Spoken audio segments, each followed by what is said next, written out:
The part of our life that we are living inside of our head not necessarily has to be true with the true events that is happening around us. And this has to do with the abstract thinking versus living for real. If we look at people around us, the part of our life that we are leading inside of our head has a direct role in our behavioral changes, and it impacts our future because it involves a lot of decision making that we do in our day-to-day lives. Consulting and taking the insights from what is happening inside of our head, and not necessarily that has to do with reality. This involves stress, this involves fear, this involves more of anticipation than what is happening in the real. A research was conducted on 10,000 people, out of which 66% of them said that they continuously go on thinking, and there are moments when they go thoughtless, whereas 34% of them said no. Our mind is continuously chattering and they do not go thoughtless, but the fact is there are times when we are completely blank. If we record ourselves and we look into the camera and we watch ourselves 24 hours, we will find there are times that you will feel that you are in some deep thought, but those are the moments actually where you are completely thoughtless and you are completely blank. Here there is a shift of the energy, there is a shift of attention that has to be worked upon. How we can work upon it? Coming to the technique, that is a practicing of focusing on the light and the objects around you, combining it with meditation. Before coming to the detailed discussion of the techniques, I would want you to ask yourselves, how many times would you take a notice of the moments when you completely go thoughtless? If you observe your family members or colleagues, if you closely observe and look at them, you will find that there are many a times you will look at their facial expression that they are completely dwelling into some serious thought process. That those are the moments when the person is completely thoughtless, completely blank.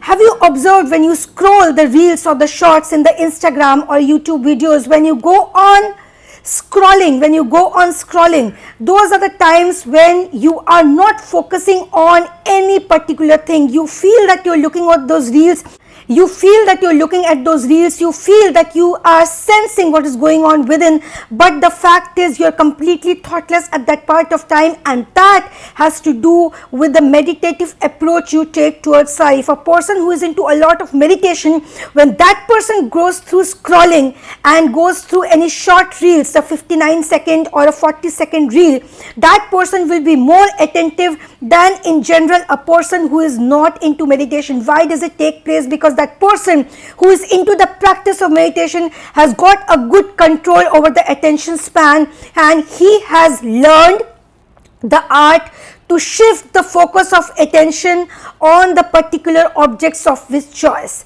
We choose to focus on what is going on around us, the things that is going on around us, the discussions that are going on around us is a choice that we make in our life. The positive or the negative, it has to do with more the abstract thinking, that is to do with the conditioning around us, and the realistic thinking that is going on in the real world. We have to draw a shift in the energy focus, because otherwise there is something within us that pulls us within and starts to make us live a life within our head that not necessarily has to match with the reality. That is the anticipation, the fear, the stress. Here comes the role of depression and anxiety. A person who is into a lot of laborious job, if you see around us people working in some sort of factory or more of a manual work, they go thoughtless, they are completely into their work. Manual work is something we have discussed about it in the research of Columbia University, how the learning ability and the learning skill that the humans already have versus the artificial intelligence, that is AI models, are still working on having and inculcating those skills. The contextual inference model works on the learning ability. We have been blessed with the learning ability, and we can learn to shift our focus of attention that takes us towards anxiety, and the attention focus that takes us towards the reality. If we get a control over abstract thinking, then that can enable us to make a shift of the energy and the attention focus. The contextual inference model, how the learning ability is worked upon in such a way that we can make a gradual shift of our energy and focus on the things that will productively contribute in our life, and that will draw us more towards abundance and prosperity and take us away from the negative zone, that is the zone of fear, the zone of anticipation. This is the art of shifting your focus to the objects of your choice.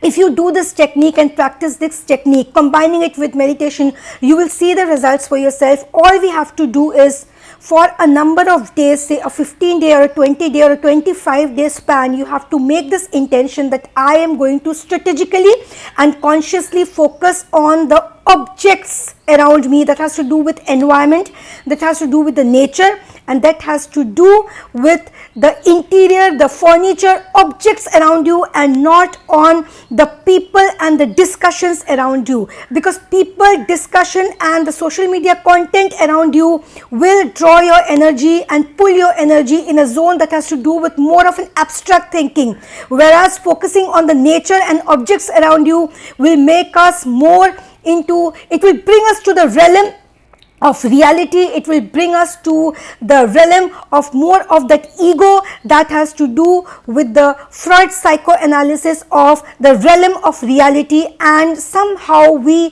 can somehow come out of that conditioning of that pre-dominated notions that impacts us and that makes us begin to live a life inside of our head that not necessarily has to match with the reality. It has to do with anticipation. And then after doing this practice, then you can have a normal life, and in a normal life you can watch your day-to-day social media contents and you will observe, you will notice a huge difference watching something now and doing this practice, and then when you watch something, when you're slowly getting a control over your attention in spite of watching certain content which may not take you in a positive zone, your attention span will be equipped in a way, will be empowered in a way that any negative thing will not be able to impact you, and it will not make you begin to live inside of our head. That is the part of our life we are living inside of our head, and that has to be good, that has to be hygienic,